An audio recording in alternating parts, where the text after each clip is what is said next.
Attention! Diamond Dogs! Even with Skullface dead, our brothers are unavenged. And the phantom pain he brought us lives on. Cypher is still out there. We know they've planted spies, parasites among us. Watch the man to your left, to your right. Assume nothing. Report everything. It's the only way to protect ourselves. From here on out,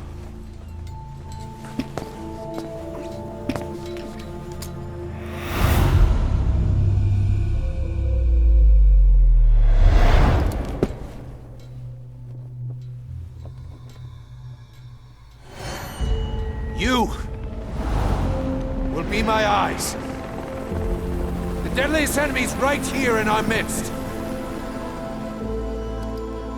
And they will get no mercy.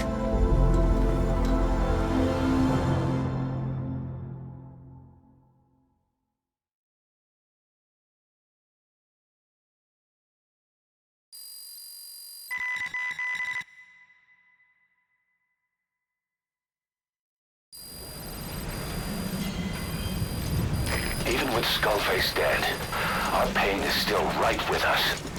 We need more strength. We need more men. Diamond Dogs needs to be bigger. The missions have come in too. We still have a long road ahead of us.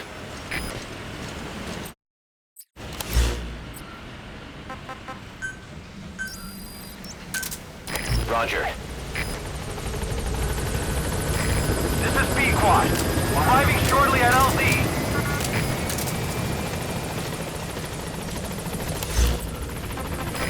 This is B-Quad. On station at LZ.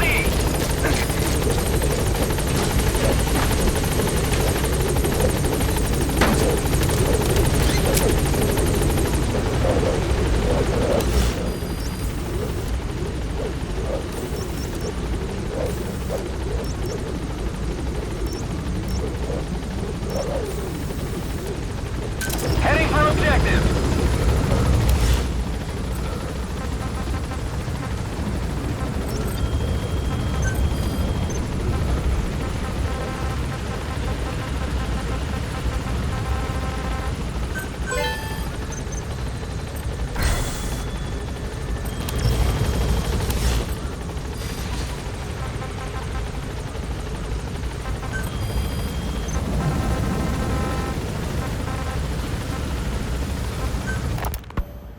Emmerich didn't go with depleted uranium for Sahelanthropus' armor because of its strength. He had nukes in mind. Exactly. It's meant to use its body as the fuel component for a nuclear weapon. Sahelanthropus uses built-in uranium enrichment archaea to melt its own body and extract uranium-235 from the depleted uranium in its armor. Those archaea perform the enrichment in an extremely short time. The concentration jumps by a factor of several hundred, from 0.2% to over 90%. The end result being highly enriched weapons-grade uranium. Sahelanthropus' body itself becomes a nuclear bomb. Emmerich says if it were to self-destruct, the nuclear yield would be somewhere in the region of 15 kilotons. Since you need about 50 kilograms of highly enriched uranium to trigger a nuclear reaction, that would mean Sahelanthropus contains something like 23 tons of depleted uranium. That's not very much. No, it isn't. That's about what you'd expect to find in a main battle tank's armor. The point is, it can be transported anywhere, even use its conventional weaponry on the battlefield, and the international community will never suspect a thing.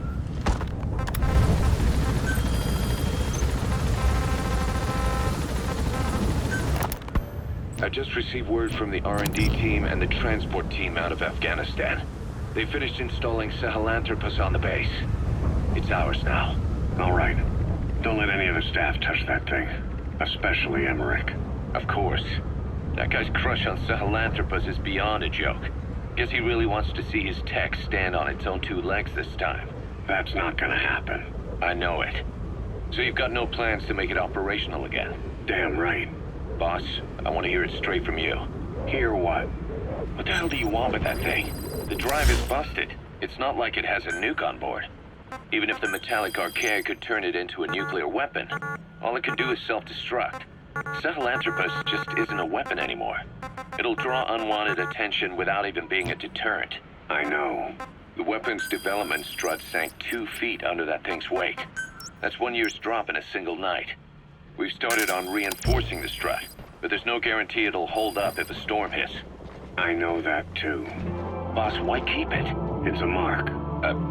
Us Diamond Dogs, we don't have a country to call home. That means we have no past, nothing to prove that we lived. Every one of us threw it all away when we came here. Sahelanthropus is a symbol to show that the likes of us brought at least one crisis to its end. A mark in history. So we can't just fade away. It's of no practical use to us, but we still need it. A symbol of what we've done. I'm glad I sounded you out on this. Snake, on behalf of all of us, I want to thank you. I don't need gratitude. I need security. Keep Emmerich away from that thing. Roger that. You said that the nuke Skullface was trying to spread around the world were equipped with a failsafe. Something that could shut them down at will. His will. Quite so. After all, he needed a guarantee that a buyer wouldn't simply turn the weapons back on him. So how can they be stopped?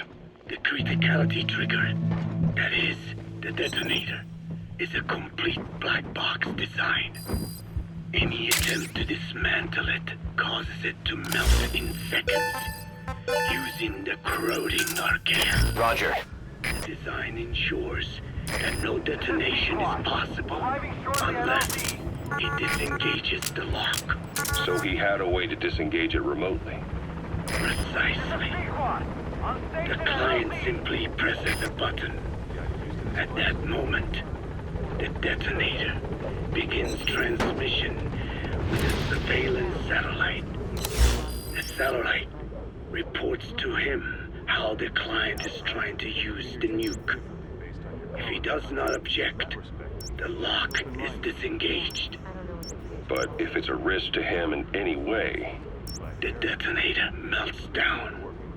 The same is true if detonation does not occur within a preset time after the lock is disengaged. The nuke is rendered useless. Who the hell would buy something with strings attached like that? The client would never know until the moment they actually tried to use it. Most likely, he would have explained the time delay as the detonators needing time to activate. And he only intended to sell to technologically primitive groups in the first place. Let me guess. He'd claim it was defective and offer a replacement. Shadier than a used car salesman. Skullface shakes your hand like a friend, using the other to control you like a puppet. This is how he works.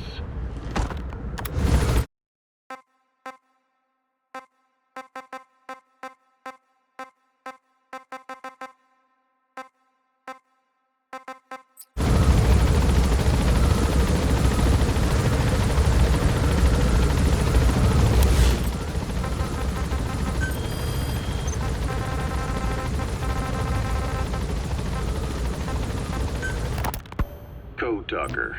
Haven't seen you eat a single thing since you got here. Let me guess. Photosynthesis? Oh? What makes you say that? Well, a long time ago, I knew someone with a similar ability. Well, you are correct. Most of my body is covered with parasites. I supply them with water, and in return, I receive sugars they produce when exposed to light. It isn't just my skin either. The parasites also act as my eyes. They have replaced many of my internal organs as well. It is thanks to them that I live on after over a century. How did you obtain them anyway? Through your research? I would like to say as much, but there is more to it than that. Let me take you back 20 years. I had hit a dead end with my parasite research. Then I was approached by a foundation. They said they had a sample of an unusual strain of parasite. Which foundation? Apparently, they had links to ARPA. But that is all I learned. I was somewhat ignorant of the ways of the world. Just being able to study it was enough for me. Yeah, I've heard that before. Go on. Half in doubt, I visited them to discover the body of an old man. Well, to be precise, his partial remains. A collection of parts, you could say. The man had died in an explosion. An old man, you say? His flesh had not decomposed. In fact, the tissue's cells were still metabolizing.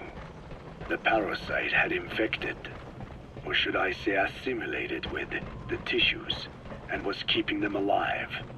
I became obsessed with studying the body parts, foregoing food and even sleep. Every day was filled with new discoveries. The parasite's biology, internal anatomy, life cycle. But there was only so much I could learn through observation. And so I made a decision. To truly know the parasites, I had to live with them. So, you implanted them inside you from the dead man's flesh? Correct. It was quite a gamble, whether or not they would adapt to me. But fortunately, it appears I was compatible with them. Or perhaps, through my many years of research, my immune system learned to tolerate them. Were they that body's only parasite? Yes. However, there was a separate specimen that supplied its host with adrenaline in response to pain, and yet another that could control insects at will through secreting heterogeneous pheromones. I wanted exposure to them, to take them into me, but my wishes were denied. Their records, though, provided clues that helped advance my research. Would you care to join me? A life spent never worrying about food is a most wonderful one. I think I'll pass. But thanks. This has been helpful.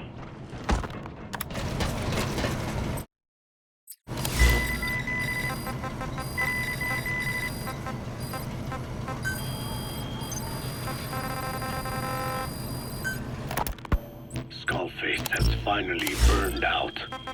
The world is rid of his existence at last. Was he still alive? You could say that. But you could also say he'd been dead for decades. What's that supposed to mean? Biologically speaking, it's hard to say how much was his life. Side effects from the treatment? No, the primary effect. Keeping a dying host alive as long as possible. That is the whole point. But in the end, he grew too dependent on his children. As if he had any other way to keep on living. He first underwent parasite therapy before the Soviet Union became his home. His body was horribly burned. Fire washed across his thin young frame and stole his skin and his throat, even his lungs. Only through repeated therapies could the parasites keep him alive. Most of his life became something the parasites gave to him. And then he lost the ability to die. That is correct. The parasites live on past the host's death, still aiding cell composition. At that stage, there is no way to extract them from the host cells. There is no way of knowing when the last cell of Skullface's body would die. The only choice was to burn the whole thing. And his children, along with it. And I am one to talk. When my life is